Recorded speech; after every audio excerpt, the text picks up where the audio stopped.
सफर जिंदगी एक सच्चाई की तलाश। एक गांव में एक छोटा सा बच्चा रहता था जिसका नाम रोहान था। उसका सपना था कि एक दिन वो अपने गांव से बाहर निकले और दुनिया को देखे।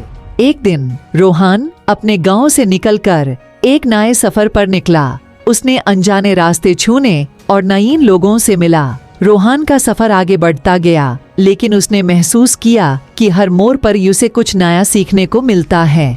एक दिन जब रोहान एक जंगल में चला गया, वो रास्ता भटक गया। रात के अंधेरे में वो अकेला था और रास्ते का पता नहीं था। उसने अपने दिल की आवाज को सुना और एक स्टार को देखा। वो स्टार उसे रास्ता दिखाने लगा। रोहान ने समझा कि कभी कभी हमें अपने दिल की सुननी चाहिए, क्योंकि वही हमें सही राह दिखाता है। इस कहानी से हमें ये सीख मिलती है कि जिंदगी का सफर कितना भी मुश्किल क्यों ना हो, अगर हम अपने दिल की सुनते हैं तो हमेशा सही रास्ते पर चलते हैं। सफरे जिंदगी में कभी हार नहीं माननी चाहिए, क्योंकि हार सिर्फ उस वक्त होती है जब हम अपने आप से हार मान लेते हैं।